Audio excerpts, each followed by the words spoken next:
Welcome back. This episode begins, as they often seem to, with a search for, let's call it a creative reimagination of the phrase sufficient daka, which is in and of itself an oxymoron and makes me feel like one, sans the oxygen part when I say it.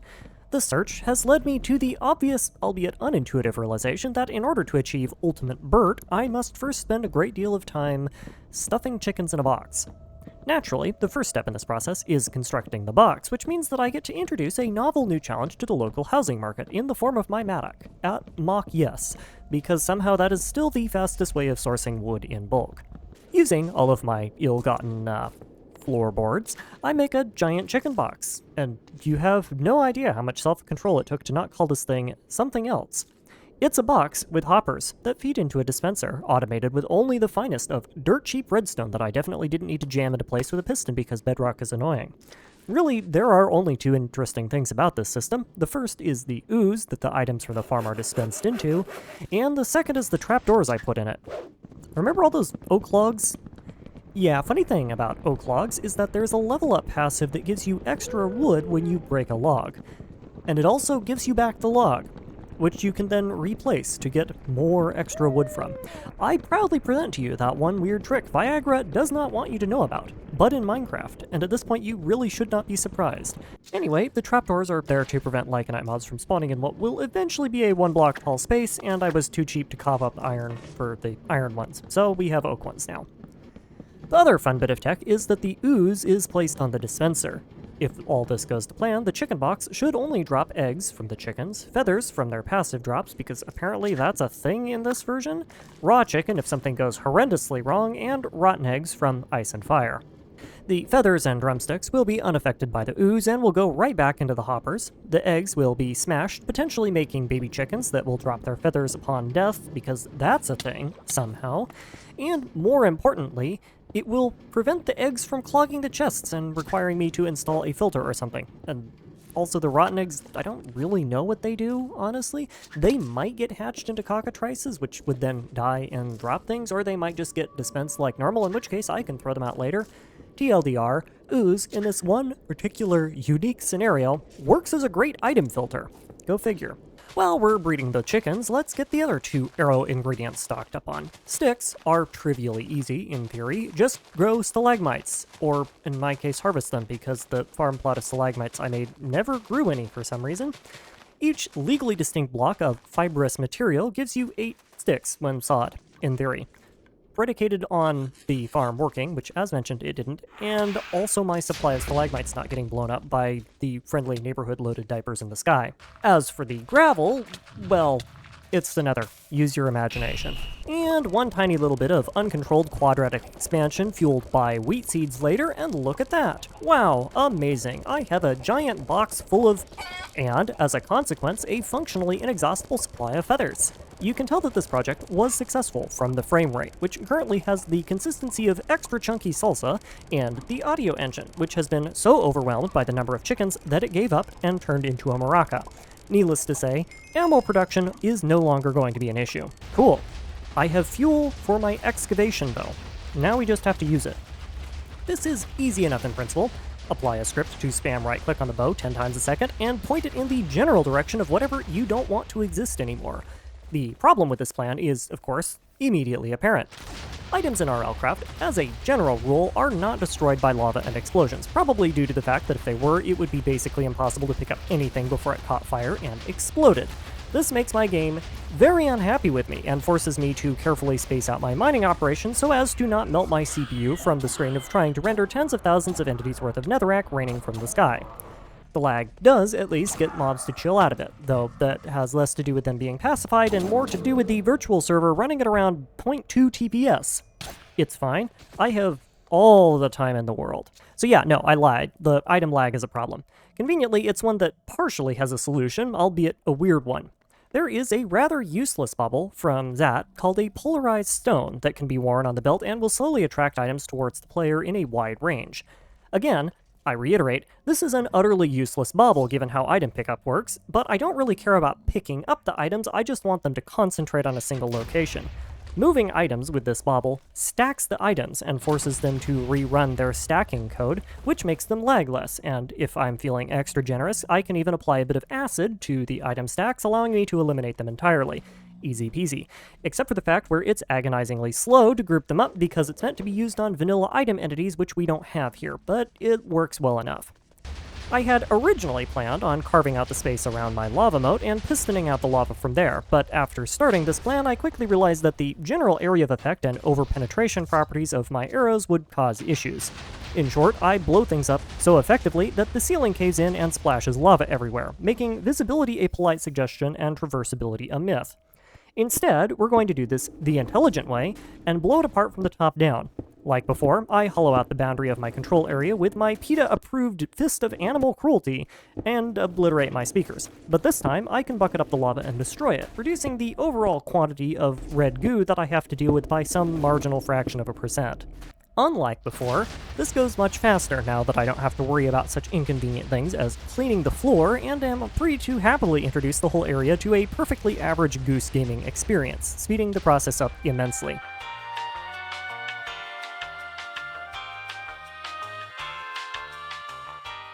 Honestly, the bow of death ends up being largely unremarkable, except for the fact where it's a bow that shoots death. You just kind of point it in the general direction of stuff you want to not exist, and then mop up the mess after. I did, however, find some sort of weird underground lockbox thing with it that had some random equipment in it though, which is something that I had no idea existed until I found it here, so fun times. And after rather a great deal more arrows than I anticipated, there you have it. One blighted wasteland, ready for excavation. Now we just clean this mess up for, 7 hours-ish. Cleanup on Dimension N does not, in fact, take 7 hours, though the reason for this delay is rather unexpected. Iron, specifically my lack thereof. Each explosive arrow consumes roughly 1 nugget of iron to craft the explosive charge. On its own, this is basically nothing, but when you're blasting 27 stacks of arrows into the ground at a time, well, that's 21 iron blocks a reload. 3 or 4 reloads in, and all of a sudden those costs start adding up. Initially, I tried to solve this shortage with some good old-fashioned dungeon looting, because nothing solves your problems quite like making them someone else's. This proved initially ineffective, as the Doom-like dungeon I chose has a shockingly small amount of iron in it for some reason. That's fine, I'm not deterred, because I spent a bit of time locating a Lycanite dungeon instead, and I know those have quite a lot of iron in their drop tables. So after doing my level best to impersonate a combine harvester made by none other than our good friend John Deere, thresher of crops and taker of body parts, I quickly end up filling both my ender chest and backpack with a broad assortment of iron and diamond doobly-doo in potentia, and the nearby nether city gives me even more. So that problem at least is solved for a non-zero period of time. It's a good thing too, because for a hot second there I thought I might actually have to put some work into it. We aren't done with dungeons just yet, though. In addition to burning through several stacks of iron blocks to chew out the nether roof, I'm also going to need a big ol' pile of slime balls to get my little flying machines operational. Strictly speaking, I don't need that many since I'm removing lava and won't have to worry about it reflooding any areas, but I have advanced looting up the wahoo, and there is a dungeon at the origin site that I need to clear out anyway, so I might as well and go avail myself of the local magma slime population. Naturally, this is where I discovered that the slime ball drops from magma slimes are not affected by looting, or advanced looting, or any kind of looting whatsoever. In retrospect, I think this is because I'm only getting them from a level up reloaded passive that's supposed to guarantee 1 mob drop when you kill a mob. Most of the time this works exactly the way you would expect, and for that matter, it's currently why I have dream levels of luck with my blaze rods, but I think it's broken with the small magma slimes because they don't actually have a drop table in vanilla, and they very clearly are dropping something now. Once I'm done yoinking all the stuff I care about from it, I get to obliterate it. Huzzah! Very, very slowly. Nether brick, and incidentally basalt, of which there was plenty, aren't immune to explosive arrows, but they are quite a bit more resistant, and after I finished collecting this clip, I ended up giving up a couple minutes later and just dug the dungeon out by hand. Nether bricks are quite explosion resistant, but they are not apparently Geonocon acidic resistant, and while my reserves of gunpowder are substantial, they aren't inexhaustible. Plus, it was just straight up faster to do it that way. The next hour is spent immersing myself in glorious quantities of hot nacho cheese sauce whilst fanatically trying to dam up the lakes of said nacho cheese sauce encroaching on my excavation site. Building materials are obviously not terribly difficult to come by here in the Nether, but I would be not terribly too unhappy if Lycanites suddenly decided to take a long walk off a short cliff and hit its head 3 or 4 times on the way down. This playthrough has done precisely nothing to cure my dislike of the Nether, and doing a giant vanity mega project has not helped that dislike at all either. Cool. Okay, or not cool, because Nether. Mildly temperate. Spicy even. Anyway, after yet more cleanup to get rid of the floating block mess and flying lava sources, I finally have a nice contained walled garden to start draining. So it's slimestone time. Which means it's time for Goose to soapbox about slimestone, because placing a bunch of pistons is absolutely terrible content. Rule 1 of slimestone engineering. All those fancy machines and automated quarries and stuff you see on those Minecraft tech videos, those are almost always, and I say almost because I know someone is going to actually me if I don't qualify that statement, almost always vanity projects that end up wasting more time than they save, and you should never try to use them unless you know exactly what you're working with. This hot take comes from someone who has been building mega projects like this largely on multiplayer servers for far longer than Slimestone has been a thing. Now, don't get me wrong, they are beautiful feats of engineering, and when they work really, really well. It's just that they never work in the first place. Even in single player, Slimestone is incredibly sensitive to changes in world rendering and block updates, kind of by design. This results in it having a nasty habit of breaking itself if you don't keep it rendered in exactly the right way, and when it breaks, it tends to glue itself together and have to be rebuilt, because slime. In multiplayer, those issues compound exponentially. Now, in addition to all the vanilla single-player sources of instability that you have to deal with anyway, you also have to worry about anti-grief systems getting false flagged, land protection features preventing piston updates, or just preventing Slimestone at all, and a veritable avalanche of so-called server optimizations and custom minimalist jar files that were vibe-coded by some mouth breather whose only understanding of the game involves how to most effectively design servers to monetize their player base with high-engagement loot box minigames. My experience is that finding a server where more than 50% of redstone components work at all is all but unheard of, and functional Slimestone tech might as well be me asking for the moon on a silver platter lightly dusted with Parmesan and fresh rosemary. And if you add RLCraft on top of all of that, in the Nether, in lava, with zero visibility and tons of blocks to break all of your flying machines, yeah, no, not happening, even if it is kind of satisfying to watch. While I'm on this soapbox, unrelated note, the state of play on publicly accessible Minecraft servers is deplorable. A few years ago, I went on a vanilla Minecraft bender and made the incredibly unwise decision of leaving the comfort and safety of my single-player worlds and, actually engaging with the average Minecraft community. This was such an enlightening experience that I actually started empathizing with Microsoft's dumb attempts to moderate public server spaces, which was a deeply unpleasant sensation that I can only equate to using a cactus to scrub out my colon. Keep in mind that I actually put in effort to try and find good servers when I did this.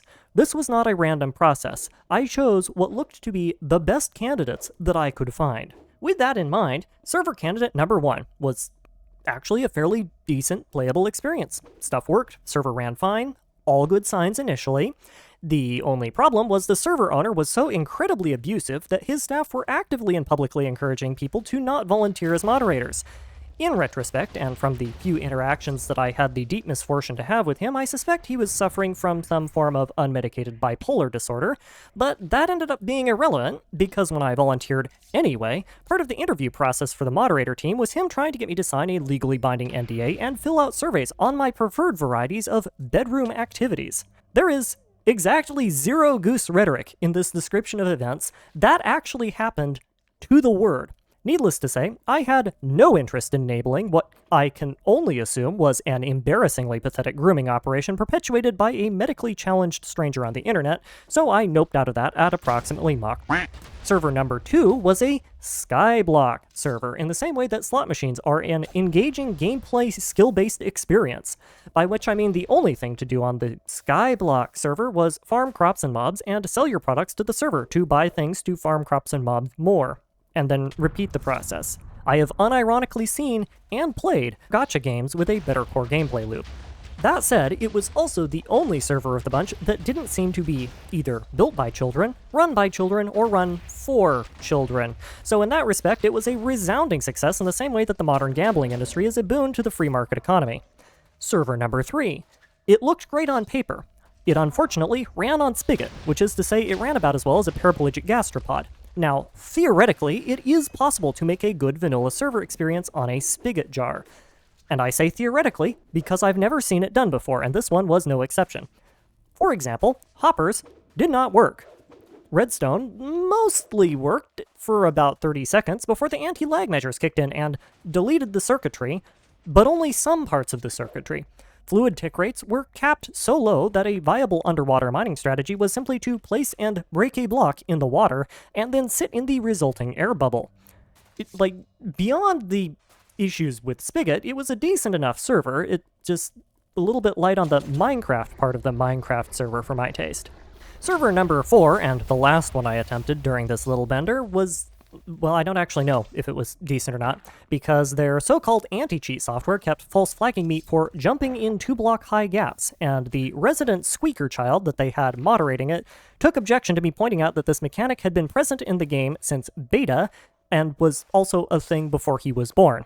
If nothing else, I do commend his initiative. Goodness knows what damage could have been done had I been actually allowed to play Minecraft, but I would recommend perhaps hiring moderator teams in the double-digit age range in the future. Needless to say, after this experience, I found better things to do with my free time, like, YouTube.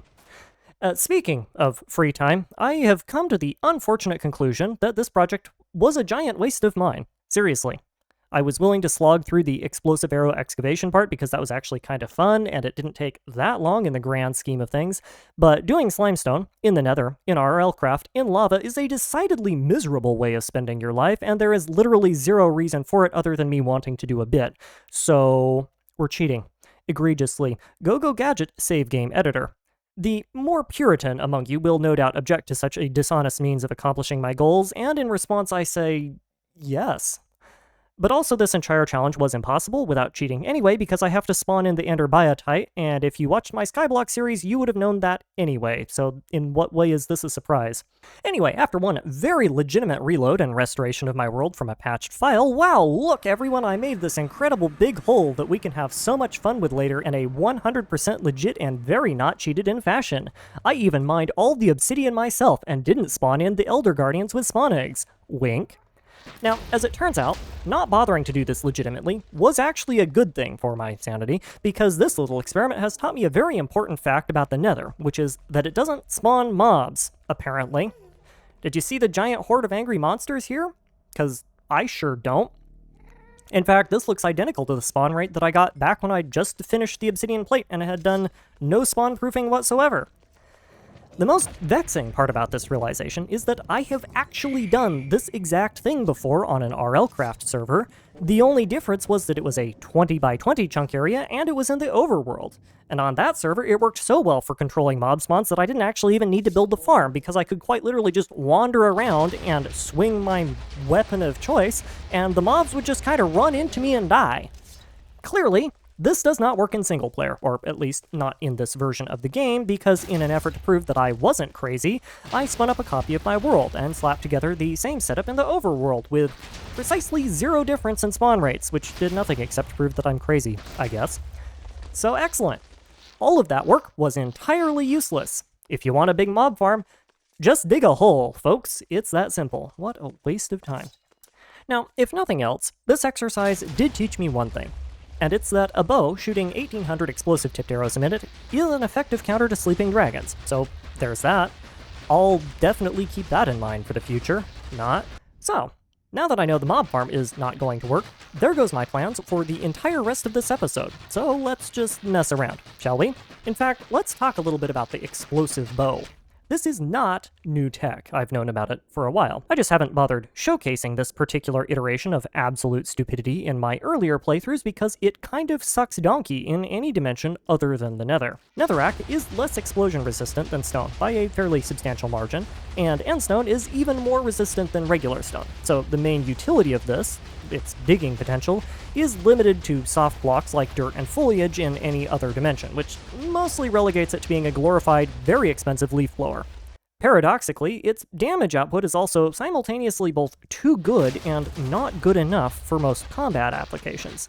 Sure, explosion spam will obliterate any trash mob you care to point it at and do a number on whatever had the misfortune to exist anywhere between 1 to 20 meters behind it, but regular weapons can also do this without consuming 10 explosive arrows a second. On the other hand, for applications where damage output does matter, read the Lost Cities, this bow falls painfully short. Parasite resistance gain happens almost instantly, so there's so many arrows flying around that most of the parasites are effectively immune to the weapon the instant I turn it on them, and unless you can think of a practical application for launching parasites several hundred blocks into the atmosphere every time you look at them, this makes it basically useless from the get-go. Now, to a certain extent, this weakness can be mitigated by using different arrow types. My personal favorite is the Lightning Storm arrow, which, when spammed appropriately at a stationary target, can vaporize such interesting creatures as the infested Ender Dragon in about 2 seconds of sustained fire. But even that doesn't get around the fact that a perfectly normal endgame bow is already more than sufficient to take out an Ender Dragon, and it doesn't blow a hole in your eardrums, kneecap the frame rate, and consume half a stack of specialty arrows in the process. Alright then, next fun question for this hypothetical situation. In this magical world where I was somehow able to get the ender biotite needed to craft Summoning Stone, and also was somehow able to spawn all the Lycanite bosses in the Nether, how badly would I steamroll those poor bosses? Knock knock? Right, okay. So I forgot this was the same instance of the pack I used for Skyblock. Now that I have appropriately remodded the configs, let's try this again. Knock knock! Who's there? The United States Military-Industrial Complex.